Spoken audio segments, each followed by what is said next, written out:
Olá, bom dia, boa tarde, boa noite, pessoal. Essa é a aula de número 14 e o tema é processos fonológicos.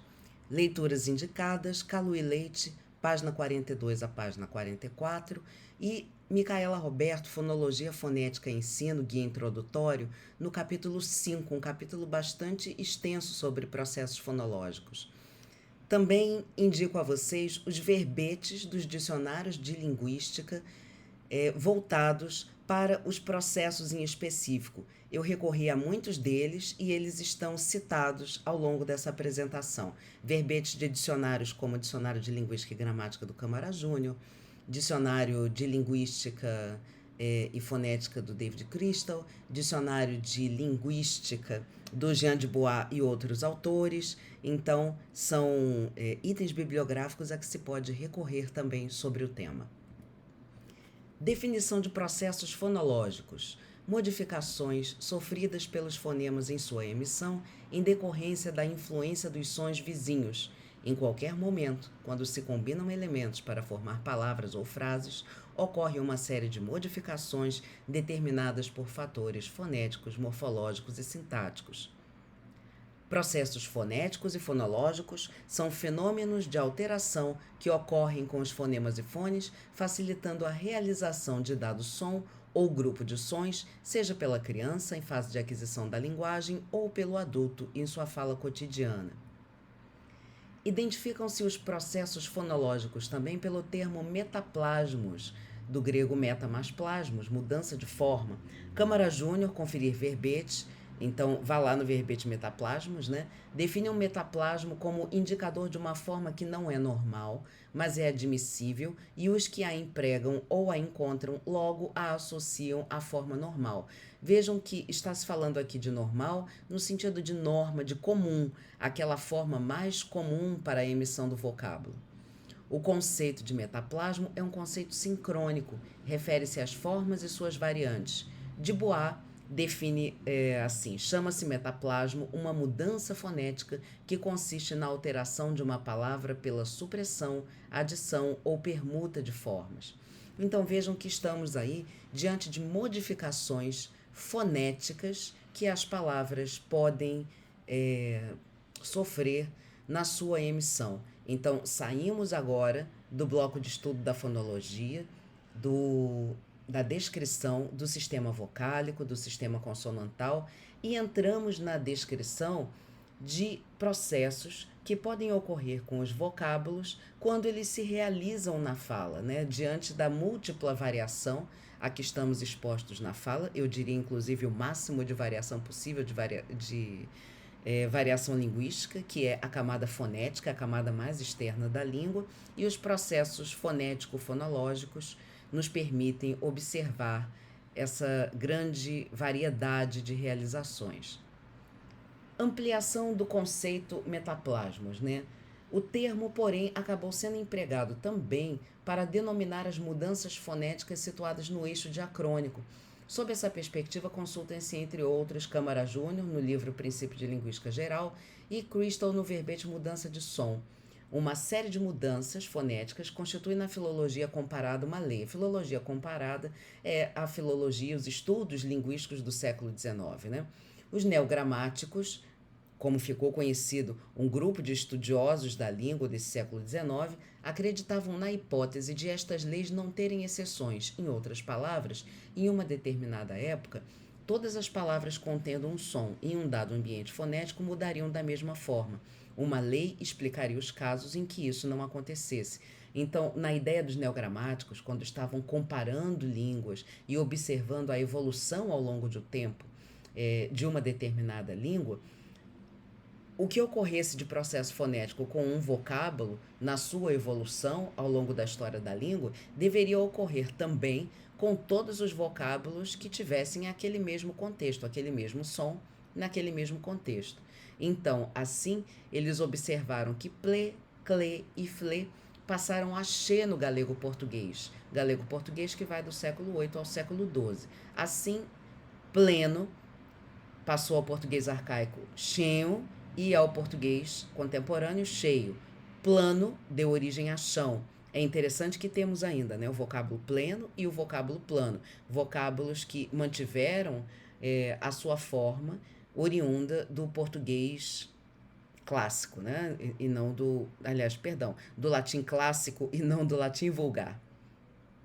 Clamare deu origem a chamar, então desse cle aqui nós temos o fonema che aparecendo, do ple o fonema che aparecendo, é uma das origens, né, do fonema che em português.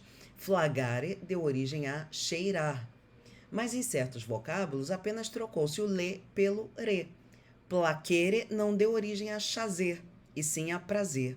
Clavo deu origem a cravo, fláqueo deu origem a fraco. Então, a ideia de que haveria leis fonéticas e que elas se aplicariam, né, em todos os metaplasmos da língua é uma ideia que ficou restrita àquela época. Hoje nós sabemos que existe variação e mudança linguística. Então, em algumas formas, aquelas variantes podem aparecer, em outras formas, não aparecem. Em outros vocábulos mais eruditos, o grupo consonântico se conservou.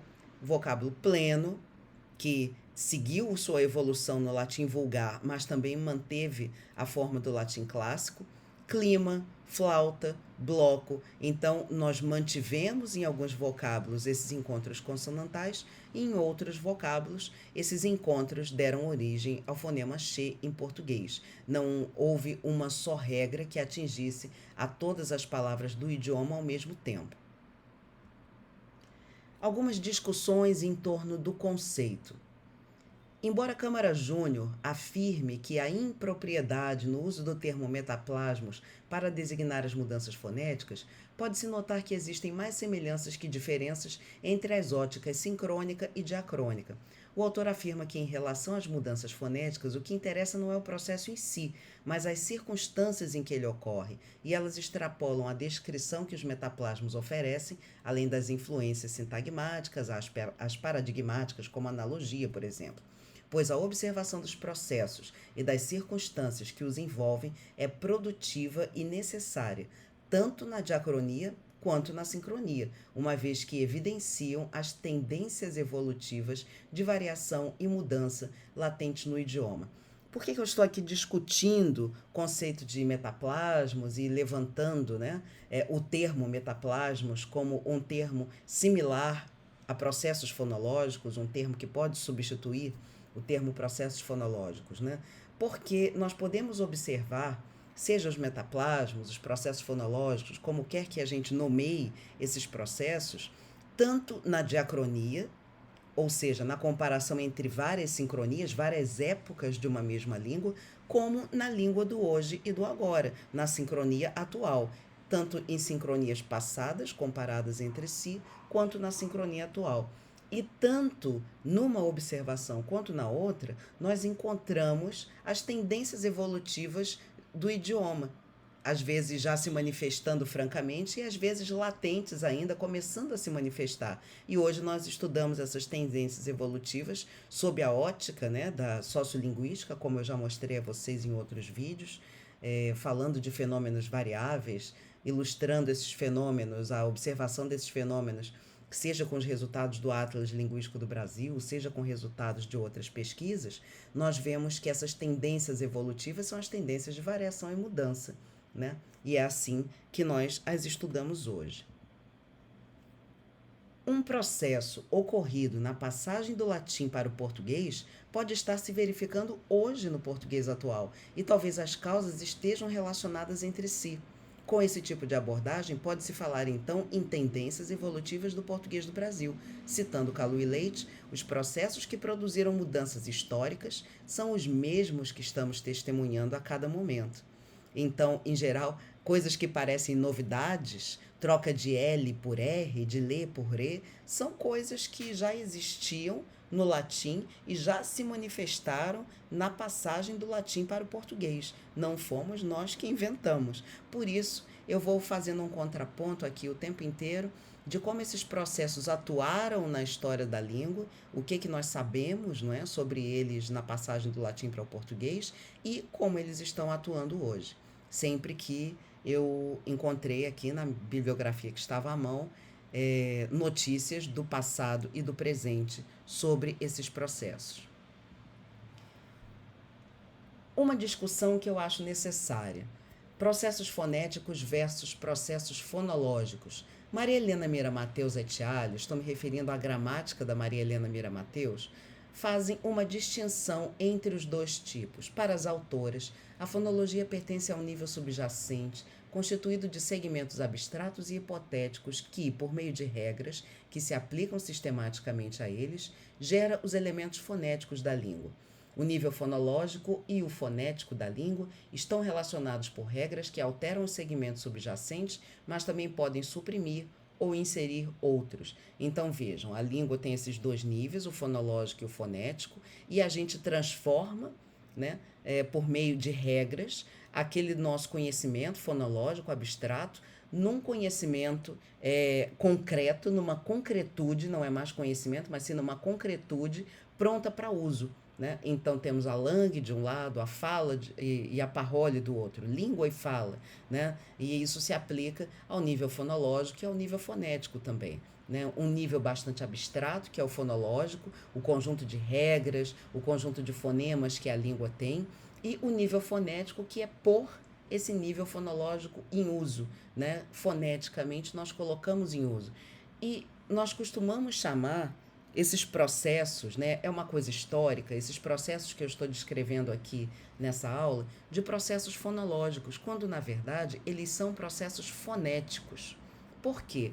Segundo as autoras, Maria Helena Mateus e outras autoras, os processos fonológicos caracterizam-se por serem sistemáticos. Então, eles se aplicam a todos os elementos da língua indistintamente. Processos sistemáticos, ou seja, fonológicos, né, que precisam estar no nosso conhecimento fonológico para poder estudar a língua, são processos como a neutralização, por exemplo. Voltem aí 1, 2 aulas atrás, quando eu mostrei a vocês o sistema vocálico e disse que a vogal média anterior E sempre pode ser realizada como a vogal média baixa E na posição pré-tônica. Podemos indistintamente para qualquer vocábulo do português fazer essa troca, que o significado nunca muda. Isso sim é uma regra que atinge a língua como um todo. É uma regra que faz parte do sistema fonológico do português. Né? Então, nós podermos falar selada ou selada é uma variação que atinge a todas as palavras do idioma. Não há paro positivo entre E e E na posição pré-tônica, ou seja, isso é sistemático, isso se aplica à língua como um todo. Mas os processos fonéticos, esses que eu estou descrevendo aqui nessa aula, não funcionam assim. Por exemplo, Flamengo pode ser pronunciado como Framengo. Cláudia pode ser pronunciado como Cláudia. Não é uma regra sistemática, não é uma regra que atinja a todas as palavras do idioma. Então, regras de alteração, supressão e inserção que atuam sobre segmentos subjacentes são previsíveis, suas condições de aplicação são determináveis e é o que se dá com a neutralização. Nós podemos prever que vai acontecer e vai acontecer como um todo no idioma. Suas causas podem ser morfológicas, fonéticas, sintáticas. Já os processos fonéticos, esses que erroneamente, digamos assim, nós chamamos de fonológicos, inclusive é o título desse vídeo, processos fonológicos, né? Na verdade, deveriam se chamar processos fonéticos. Eles são assistemáticos, são processos que atuam sobre o nível fonético segundo condições que não são exclusivas da componente fonológica. Frequentemente, uma trema sobrando aqui. Eles são uma extensão de certas regras fonológicas e as causas que os determinam são quase exclusivamente fonéticas, como as de caráter articulatório, um som influenciando a articulação de outro, ou então de caráter perceptivo, quando se estruturam novas sílabas ou se modifica a sequência de modo a torná-la mais perceptível. Olha aí o passado da nossa escrita se revelando. E prosódicas, né? O acento da palavra e da frase, velocidade de fala, etc. Tais processos não fazem parte dos padrões regulares da língua. Por isso, eu estou falando deles aqui à parte, quando eu já terminei o bloco de fonologia. No bloco de fonologia, no módulo de fonologia desse curso, ou seja, em todas as aulas em que eu descrevo o sistema consonantal e descrevo o sistema vocálico, eu estou descrevendo processos sistemáticos, processos que atingem a língua como um todo. E agora eu vou mostrar a vocês processos assistemáticos, processos que têm a ver com a fala propriamente dita e a realização dos fonemas quando se tornam concretos, não é? Na parole, na fala. Em geral, usa-se a denominação processos fonológicos para identificar tanto as modificações de caráter sistemático quanto as assistemáticas, desprezando-se as distinções supracitadas, mas eu achei necessário trazer essa discussão para cá. Vamos continuar chamando de processos fonológicos, mas sabendo que, na verdade, eles são processos fonéticos. E por que vamos continuar chamando de processos fonológicos? Por uma tradição, né? Pegue aí os livros de fonologia, os capítulos de processos fonéticos, e eles sempre têm o título Processos Fonológicos, né? Vem trazendo há muitas décadas no estudo da fonologia esse título, ao invés do título Processos Fonéticos. Tipologia dos processos fonológicos. Eles podem acarretar supressão de um segmento na palavra, acréscimo de um segmento na palavra, mudança de ordem do segmento na palavra, não se ganha nem se perde nada, mas o segmento muda de ordem, e mudança de qualidade do segmento na palavra. Processos de supressão de segmento. Quando a gente perde um segmento no início do vocábulo, isso tem um nome, o nome é aférese, e, segundo Câmara Júnior, a tendência a perder-se a vogal inicial, que constitui sílaba simples, se justifica pela força expiratória que se dá à consoante que começa a sílaba seguinte. A perda do O e a perda do A ainda se justifica pela confusão com o artigo. Então, na diacronia, lembro a vocês, sempre que eu encontrei dados diacrônicos, eu trouxe para cá, para a gente comparar com o que acontece na língua hoje, né? Nós temos o latim inódio, passando ao português arcaico enojo, e depois perdendo a vogal inicial. Uma sílaba simples constituída unicamente de vogal. Chegamos ao português nojo. Mas veja que temos o verbo enojar, né? Ainda com a vogal inicial. Inamorare evoluiu para enamorar e depois perdeu o seu E inicial e transformou-se em namorar. Mas veja que temos uma outra entrada lexical na língua, que é o verbo enamorar. Então, estar namorando e estar enamorado têm significados distintos no português, embora a origem seja a mesma, apenas são estágios diferentes da mesma palavra vinda do latim, né? Esse é o panorama histórico. E hoje, temos o processo atuando? Temos sim. Marelo ao invés de amarelo, pera ao invés de espera, magina ao invés de imagina. Note-se que pode haver a perda da sílaba inicial, seja ela formada por vogal ou por uma estrutura mais complexa, vogal consoante, no caso de espera. Pode-se perder também um segmento no meio do vocábulo e chamamos isso de síncope. Perderam-se sistematicamente as vogais postônicas dos proparoxítonos latinos.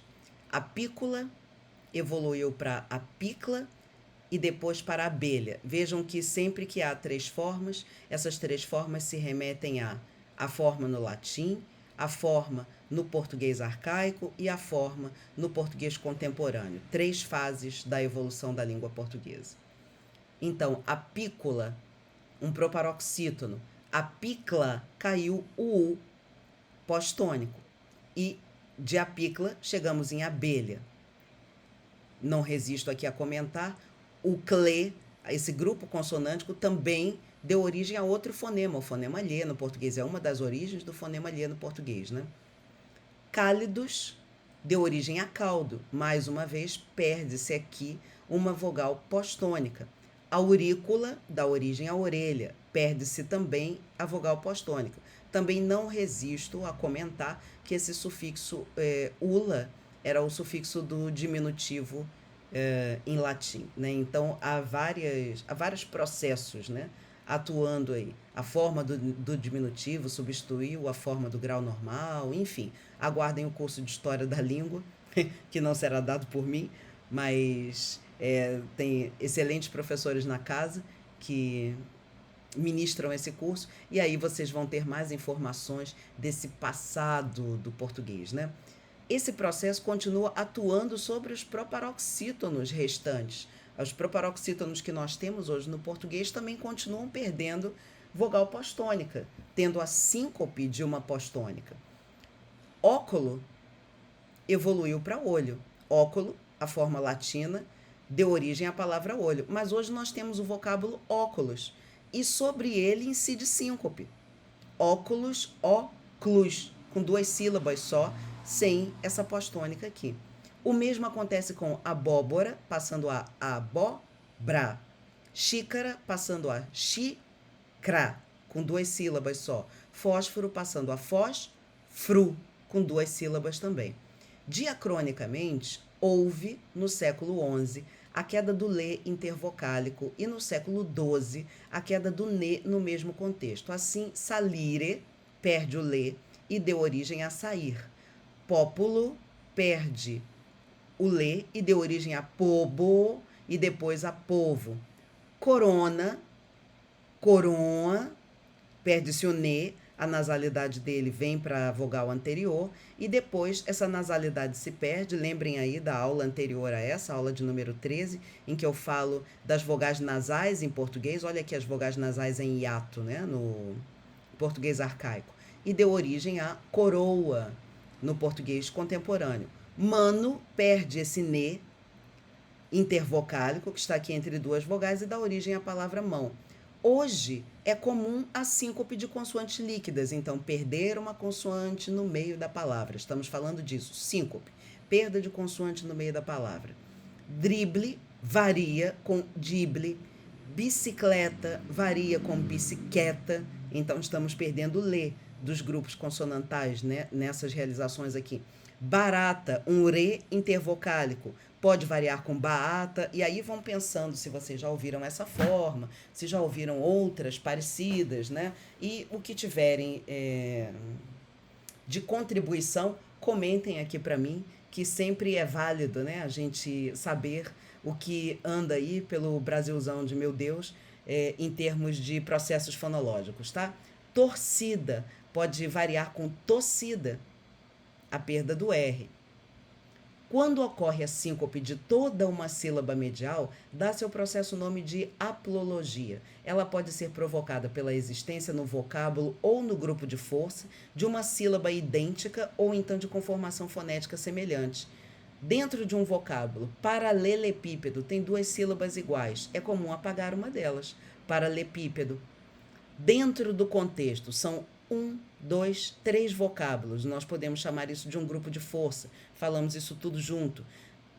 Tem muitas sílabas iniciadas com uma consoante alveolar, oclusiva alveolar. D, T, depois D. Então, uma dessas sílabas se apaga tranquilamente sem que a gente sinta falta dela. Dentro do contexto, dentro do contexto.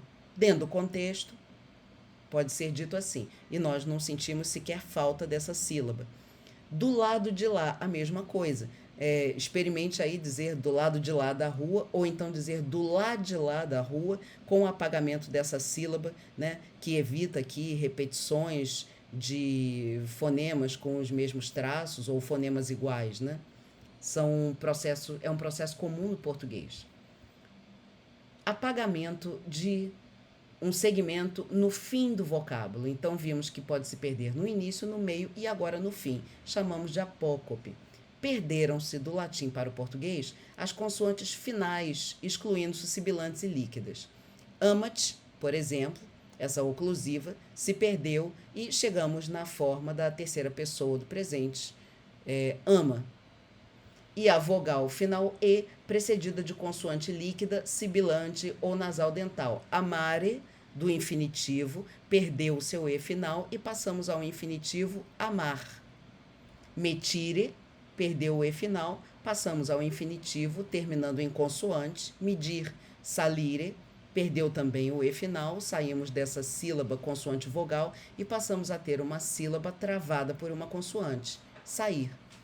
Hoje, assistimos à perda da vibrante justamente nesse contexto, né, uma franca perda, um caso de mudança linguística. Voltem lá na aula dos róticos, eu comento isso. Então, já podemos aqui colocar mais um estágio, né? Amare, amar, amar. É o estágio atual do português. Perdeu-se o R do infinitivo, né? Então, assistimos à perda da vibrante e das sibilantes em fim de vocábulo. Haver, falamo, vamo. Chama-se elisão ou sinalefa a perda da vogal final provocada pelo encontro com a vogal inicial do segmento seguinte. É um caso de sande, né? De encontro de duas vogais. Como se resolve o encontro de duas vogais, cada uma pertencendo a um vocábulo, né? Merenda escolar. É comum nós juntarmos, né? Fazermos aqui o sande entre os dois vocábulos, merende escolar. E o A foi embora e ficou apenas a vogal da palavra seguinte. Isso chama-se elisão. Houve a elisão do A na palavra merenda, né? Câmara Júnior comenta, ao contrário do que sucede em Portugal, a língua portuguesa no Brasil não é propícia à elisão, fazendo ditongação quando as vogais são diversas. Nós costumamos fazer mais a ditongação merenda escolar do que a elisão, se eu pegar esse mesmo exemplo, tá? É um hábito antigo indicar a elisão pelo apóstrofo, aí ele está falando de língua escrita, mas a atual ortografia procurou limitar esse emprego a certas palavras compostas ligadas pela preposição de, como d'água, né? De água, d'água. E aí tem a elisão do e da preposição. Em sentido lato, usa-se o termo para qualquer supressão de fonema do vocábulo.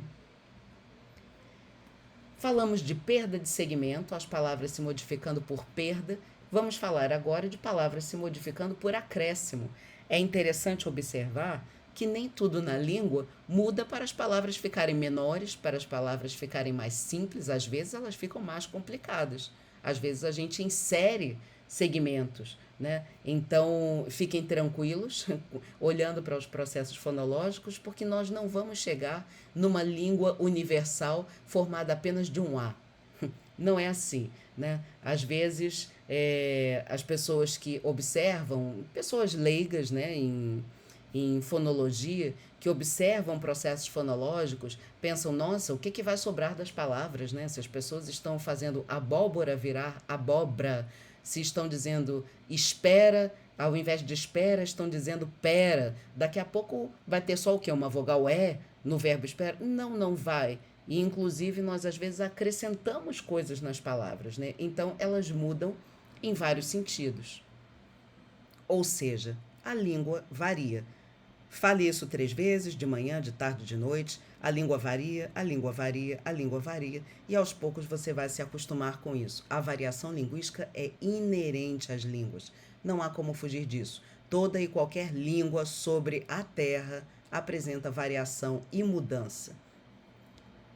Qualquer língua sobre a Terra, quero dizer, línguas vivas, línguas que estão sendo faladas por uma população, línguas que são línguas nativas, não é? Que é a primeira língua, línguas maternas, a primeira língua aprendida quando a pessoa nasce, quando a pessoa cresce, né? Ela nasceu e aprendeu 1, 2 ou 3 línguas ao mesmo tempo, ou uma só, enfim, é a língua materna, né? Uma língua que é adquirida e passada de uma geração para outra. São organismos vivos, línguas vivas, elas variam e mudam. Não há como fugir disso, tá? Apenas aceitar. A linguística como ciência já descreveu. Vamos confiar na ciência, por favor. No início do vocábulo, quando se acrescenta um segmento, chama-se isso de prótese. Na diacronia, deu-se a inserção de E diante de um C inicial em grupo consonântico. Então, havia grupos consonânticos desse tipo no latim, stare, e aí desenvolveu-se um E, de modo a gente ter aqui uma sílaba do tipo vogal consoante, né? A gente ter um centro de sílaba vocálico. Escuto, escudo, e aí temos uma sílaba plena aqui com o desenvolvimento de uma vogal. Segundo Câmara Júnior, esse C era o primeiro elemento de um grupo pré-vocálico de tensão silábica crescente e separou-se da outra consoante para entrar numa nova sílaba inicial em que figura como consoante pré-vocálica decrescente. Há outros exemplos na história da língua de inserção de segmento, de prótese. O latim mora deu origem ao português amora. A palavra ficou maior, ganhou um A. Temos hoje variantes: mostrar a mostrar, levantar a levantar, voar a voar, com inserção de prótese. Com inserção de prótese, com inserção de um segmento ou com prótese. Quando se insere um segmento no meio do vocábulo, chama-se isso de epêntese. Diacronicamente, houve a inserção de uma semivogal, desfazendo os hiatos característicos do português arcaico e criando ditongos.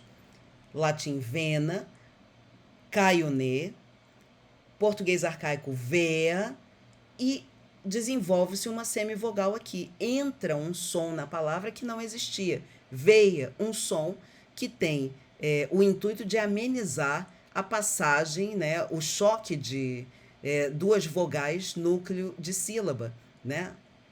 Os dois núcleos de sílaba entram em contato diretamente um com o outro, e aí vem um elemento semivocálico, fazendo às vezes de coda silábica, né? Então tem um elemento forte, um fraco, um forte. Ao invés de dois elementos fortes, os dois núcleos silábicos colocados diretamente lado a lado. Assim também, ideia teve o desenvolvimento da semivogal, ideia. Hoje também criam-se ditongos. Boa, rio, lembram, na aula anterior, a aula de número 13, eu falei de vogais assilábicas e falei de ditongos que nós criamos foneticamente na língua, né? Ditongos não fonológicos, mas fonéticos, com vogais de mesma qualidade, ditongo de I com I, né? Vez, desenvolvimento de uma semivogal, arroz, 12, nascer. É interessante o caso de nascer, né? A gente faz essa pronúncia nascer, jurando que o que está falando é a letra S, né? Assim, não, eu pronuncio o S de nascer. Não, nós não estamos falando nenhum C, mesmo porque não é possível fazer a pronúncia desse C, que está em posição de coda, se na posição de onset da sílaba seguinte nós temos um fonema da mesma qualidade. Então, os dois são pronunciados como um fonema só. Na-ser, né? Esse SC aqui da escrita, na verdade, é pronunciado como um único C. Mas nós inserimos aqui a semivogal, e aí é comum vocês verem, durante um ditado, por exemplo, né? O professor ou a professora fazendo questão de fazer essa pronúncia nascer, para que os alunos lembrem que tem um S ali. As coisas doidas que nós desenvolvemos na nossa relação da fala com a escrita, né? Observa-se também a epêntese de forma sistemática no processo de derivação. Café. Café para receber o sufixo de diminutivo, cafezinho, para evitar mais uma vez o choque de acentos, a vogal tônica de café e a vogal tônica de inho, tem a inserção de uma consoante aqui, cafezinho. Esse Z faz o papel de uma consoante de ligação e faz o papel de tornar essa sílaba aqui uma sílaba do tipo consoante vogal, de modo que as duas vogais, os dois núcleos silábicos, não fiquem diretamente colocados em situação de hiato um ao lado do outro. De forma assistemática, no interior de alguns grupos de força, também para separar vogais acentuadas, ou vogal acentuada e vogal átona, é comum o desenvolvimento de uma consoante. Esse exemplo aqui é um exemplo que eu trago lá da minha graduação. A Diná sempre nos dava esse exemplo nas aulas de fonologia, Diná Calu. Café era amargo. Prestem atenção por aí. Se vocês escutam dos seus interlocutores café era amargo, se escutam essa variação com o TEP e sem o TEP. E esse é um dado que eu mesma colhi na praia, né? Havia um vendedor de picolés, um vendedor de sorvetes, vendendo seus picolés na areia, e o pregão dele, o que ele gritava para pregoar a sua mercadoria, era essa frase. E ele falava assim, picolé é bom, picolé é bom, né? E eu ouvi aquele TEP, abri bem os meus olhos, olhei para ele e digo, muito bem, recolhi o dado, está aí. Um desenvolvimento, né, a epêntese de um TEP entre os dois acentos aqui nesse grupo de força, nessa frase, né? Chama-se anaptixie ou suarabacte o desenvolvimento de uma vogal dentro de um grupo consonântico em que o segundo elemento é consoante oclusiva ou constritiva labial seguida de líquida. Esses exemplos são da história da língua. Febrário, fevereiro. Então, o B foi separado do R pela inserção de um E depois o B virou V, tá? Brata tinha 2 sílabas, passou a ter 3. Barata, com a inserção de um A aqui entre o B e o RE, desfazendo o grupo consonantal. Então vejam que essa tendência de desfazer grupos consonantais continua hoje no português. Nós damos algum jeito, ou apagando o segmento, ou inserindo vogal entre os dois segmentos, as duas consoantes. Então é interessante conhecer a história da língua, né? Para a gente, aliás, é interessante conhecer a história de tudo. Quando entendemos o passado, entendemos o presente, né? Nós temos referências para interpretar o presente. Então, conhecer o passado da língua também nos dá referências para interpretar o presente. E a gente saber que nem tudo, ou quase tudo, não é novidade, são coisas que já existiam. Então, são tendências do próprio idioma, né? Não são modificações que existem nos vocábulos devidas a pouca escolaridade, a pouco conhecimento da língua portuguesa. Não, essas tendências já existiram sempre, desde o latim vulgar até o português contemporâneo. Quando se insere um segmento no fim do vocábulo, isso se chama epítese ou paragoge. Na língua portuguesa, verifica-se a epítese de um E neutro em Portugal e átono na pronúncia padrão do Brasil como vogal de apoio em vocábulos terminados em consoante que não forma sílaba com a vogal precedente. Vocábulos desse tipo são apenas alguns eruditos ou estrangeirismos, além de onomatopeias, pois os vocábulos populares sofrem apócope das consoantes finais em tal caso. A princípio, comumente, a ortografia não representava o E paragógico, mas a ortografia atual o registra.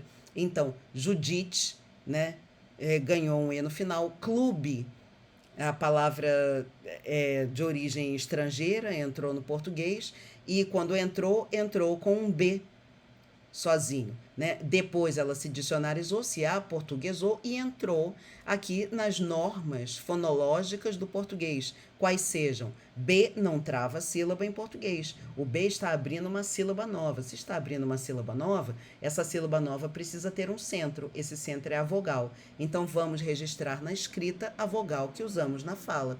Clube, porque nós, brasileiros, não temos como, com o nosso sistema fonológico, fazer essa pronúncia club, club, club, club, né? Terminando num B.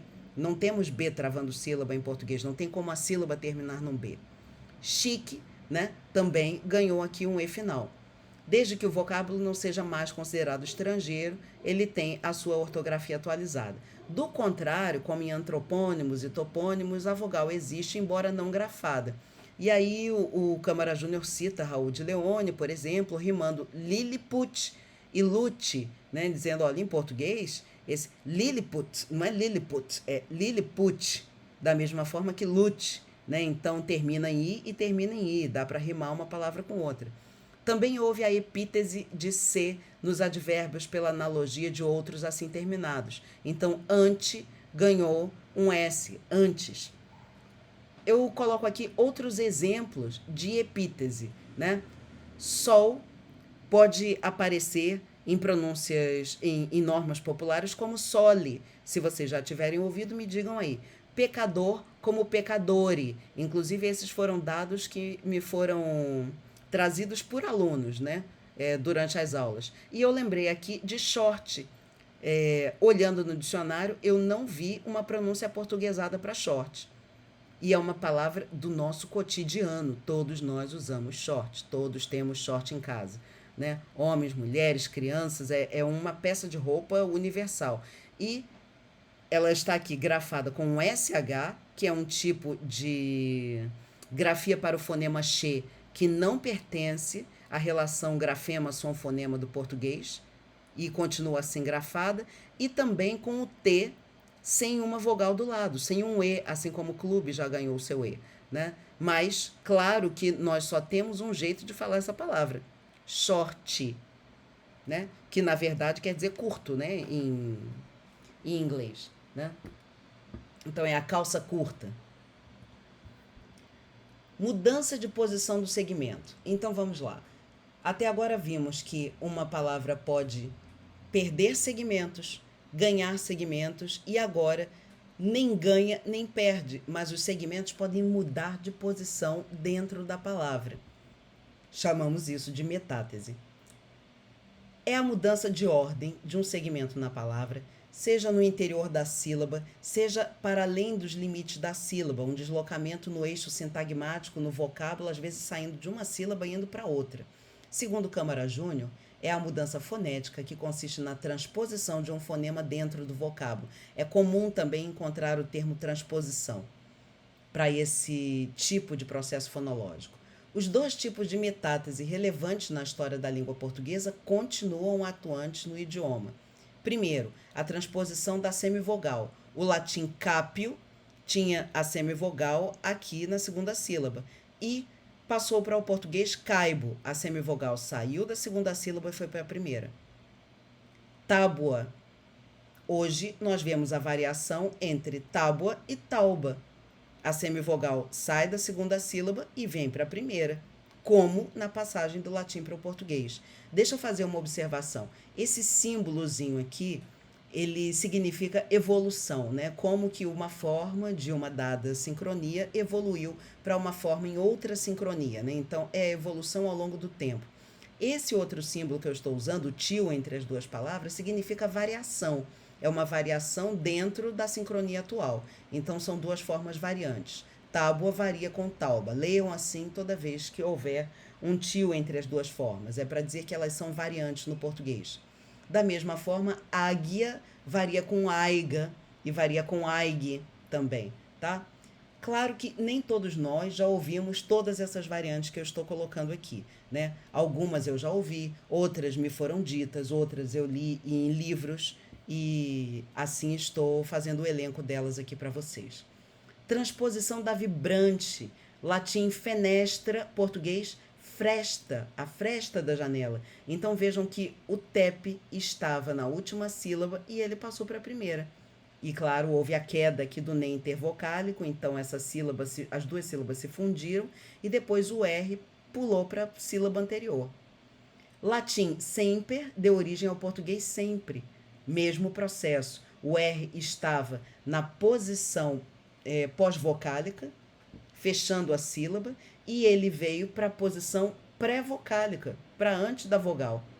A mesma coisa no português atual. Pergunta variando com pregunta. Procurar variando com percurar. Iogurte variando com iogurte. Lagarta variando com largata. Então vejam que o TEP é um segmento maroto, né? Além dele trocar facilmente de posição dentro do vocábulo, ele some, ele aparece, né? Como eu mostrei lá, o picolé é bom, o café era amargo. O TEP é como se fosse um coringa dos sons, né? Ele se presta a várias coisas. Se a gente precisa separar sílabas, o TEP entra e separa. Se ele pode sumir do vocábulo, ele vai embora. Então, se presta a vários processos diferentes. A mudança de posição de um segmento leva à reestruturação silábica do vocábulo na medida em que modifica o padrão anterior. Por exemplo, vamos aqui para o semper, né? A gente tem aqui uma sílaba, per, que é uma sílaba do tipo consoante, vogal, consoante.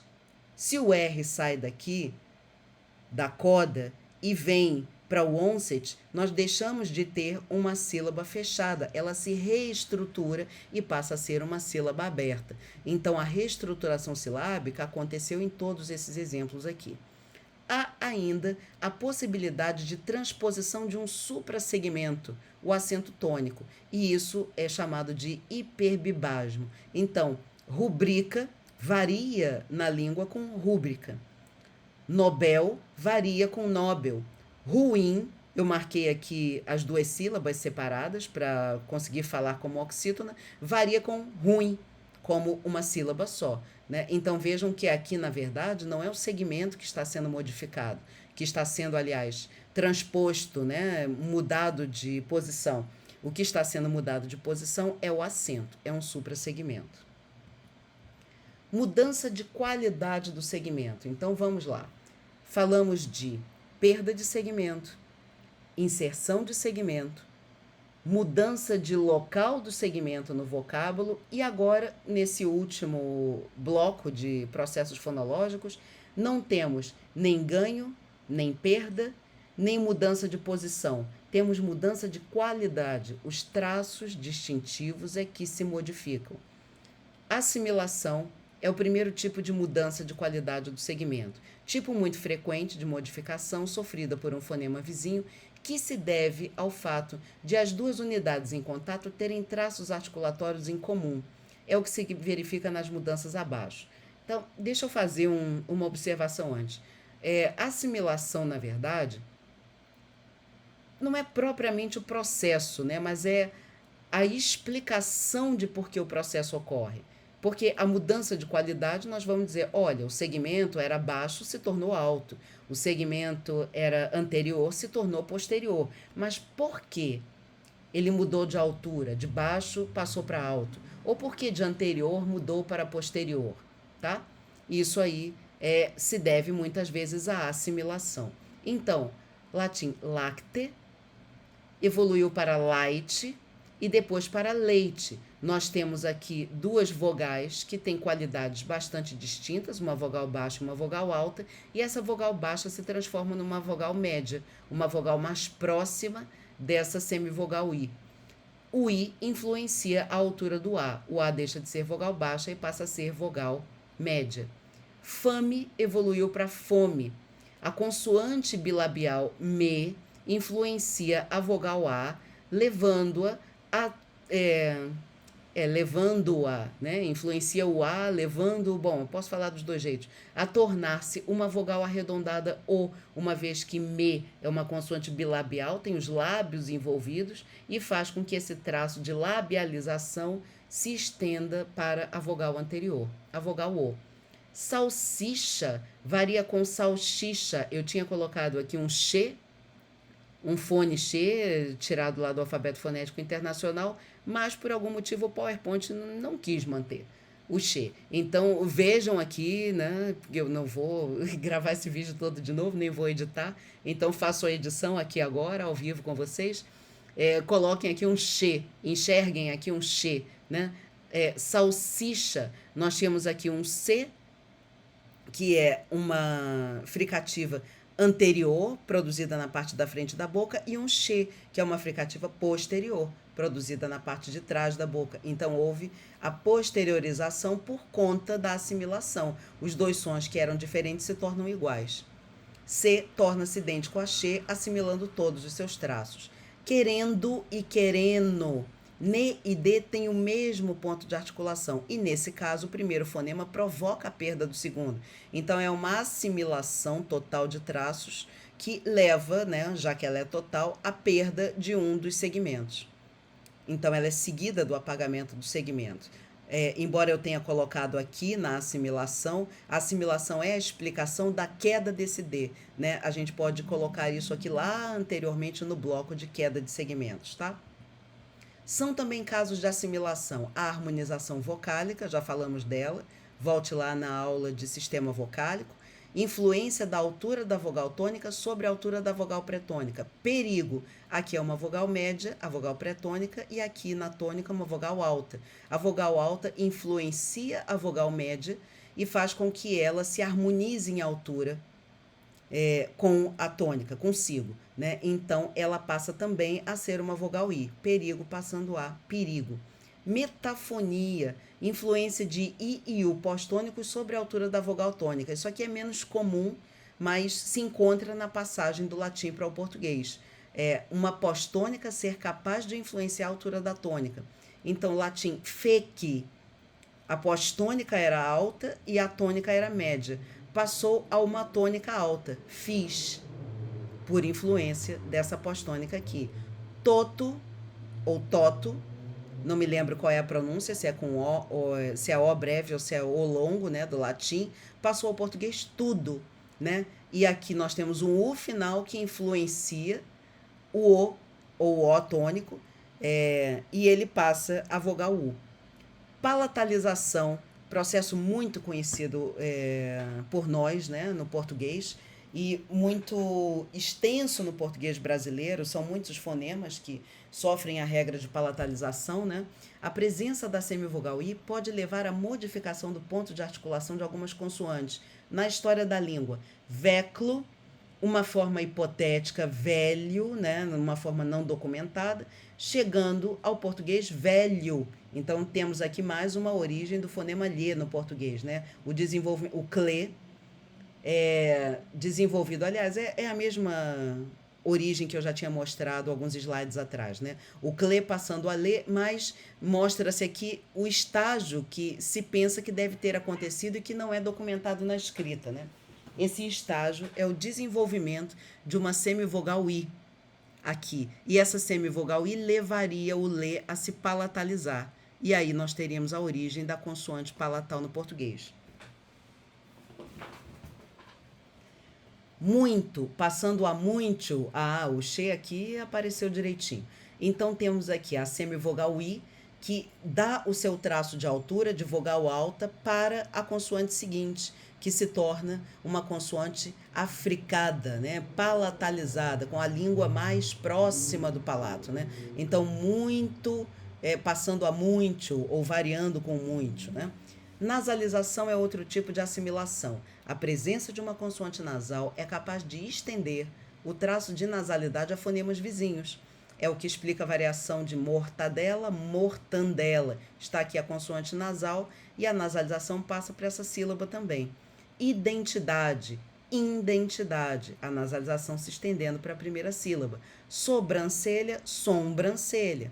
Sem falar que sobrancelha ainda tem a motivação da analogia, né? A gente fazia a analogia com sombra, o que está sobre os olhos, né? Sombreando os olhos, que é a sobrancelha. Outros casos de assimilação. Bravo variando com brabo. Então, nós tínhamos aqui B diferente de V e depois esse V se transforma num B. Temos, inclusive, as duas variantes, né? Na norma culta mesmo, né? No português. Vamos, vomos. O A passando a O. Subsídio passando a subsídio, né? Ao contrário, pode acontecer também dissimilação, mudança fonética que tem como finalidade acentuar ou criar diferenças entre dois fonemas vizinhos, mas não contíguos. Trata-se de um fenômeno de diferenciação à distância. Na maioria das vezes, o que se pretende é evitar uma repetição incômoda entre dois fonemas idênticos. É o que acontece em borboleta, variando com barbuleta e brabuleta. As duas sílabas que eram bastante parecidas se diferenciam. O e o. Aí vejam que a primeira sílaba passou a ter um A, uma vogal baixa, e a segunda sílaba passou a ter um U, uma vogal alta. Vogais que estão nos extremos de altura, né? A vogal A, que é a mais baixa possível, e a vogal U, que é a mais alta possível, posterior. A dissimilação pode acarretar, por exemplo, redução de ditongo.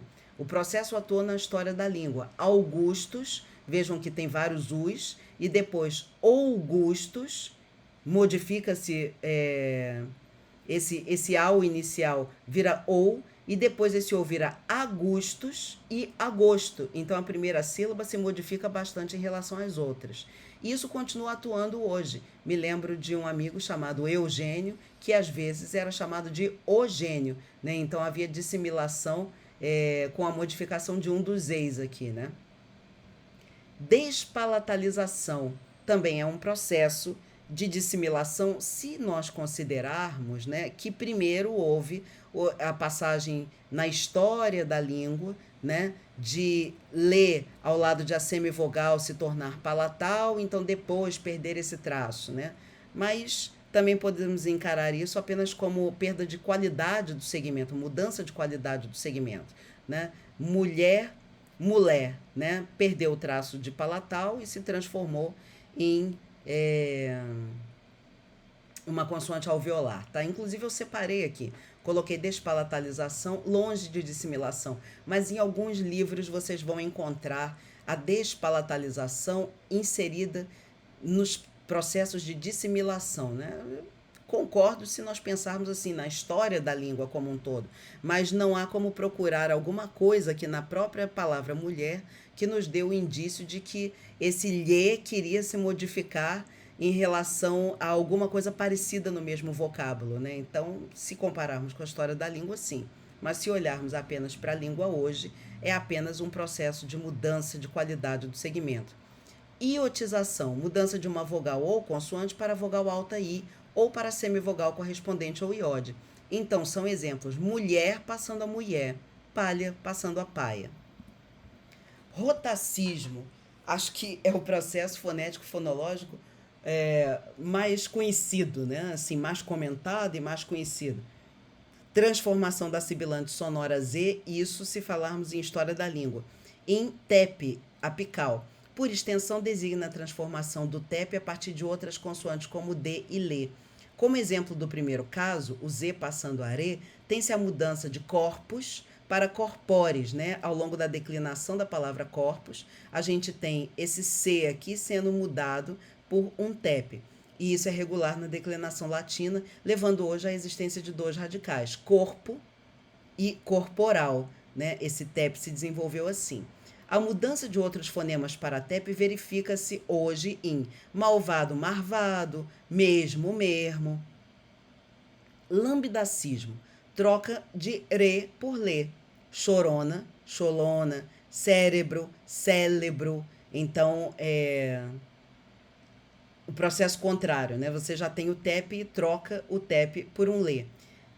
Isso se explica, né? Essa troca tão comum no português, que inclusive é uma troca que também advém já da história da língua portuguesa, a troca tão comum entre re e lê no português é pelos traços distintivos que compõem o re e os traços que compõem o lê. Há uma coincidência muito grande de traços entre os dois fones, né? Então vão lá na aula de traços distintivos das consoantes e vocês vão ver como há uma coincidência grande, né, com a diferença de um único traço entre esses dois sons aqui. Semivocalização ou vocalização. Eu coloquei porque a gente pode pensar em termos de semivogal ou falar como se fala mais comumente, que é vocalização, adquirir traço vocálico, né? Passagem de uma consoante para semivogal ou para um som que tem traço vocálico. Soltar, vejam que na minha própria pronúncia já vem assim, né? Mas soltar, né? Numa pronúncia mais antiga ou numa pronúncia mais regional, variando com soltar. Carne, variando com caine. Já ouviram? Caine. Se já ouviram, me digam aí.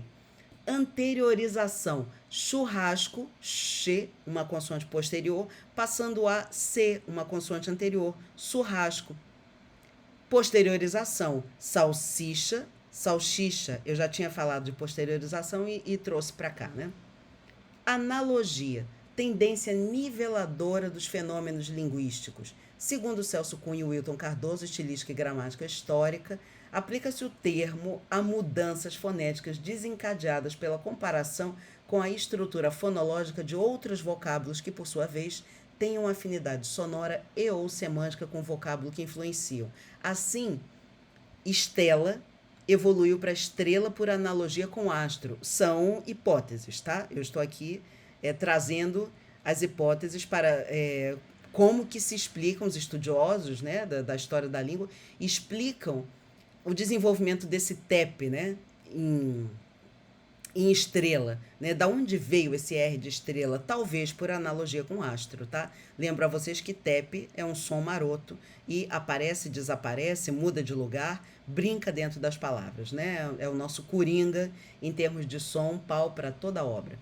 Verúculo evoluiu para ferrolho, então o V passou a Fê, talvez por analogia com ferro. E, em geral, essas situações aqui são situações mais restritas a determinados vocábulos. Então, o que sobra de explicação é a analogia, né?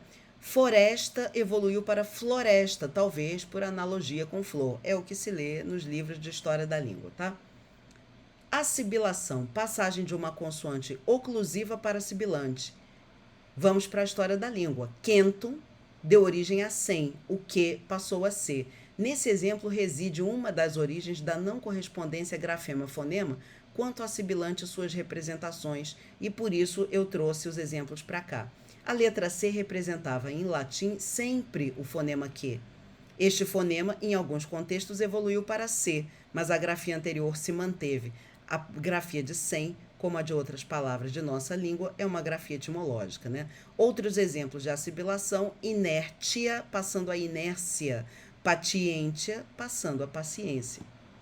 Então vejam que nós temos aí muitos processos fonéticos, muitos processos fonológicos, seja lá como nós queiramos chamar, e eles existem nas mais variadas naturezas, né? Como são processos muito estudados historicamente, eles também têm nomes, né? Esses nomes tradicionais, paragoge, etc, etc, né? Mas o importante é que nós observemos os vocábulos e vejamos que tipo de modificação está ocorrendo ali e descrevamos essas modificações e tentemos encontrar as motivações para elas, né?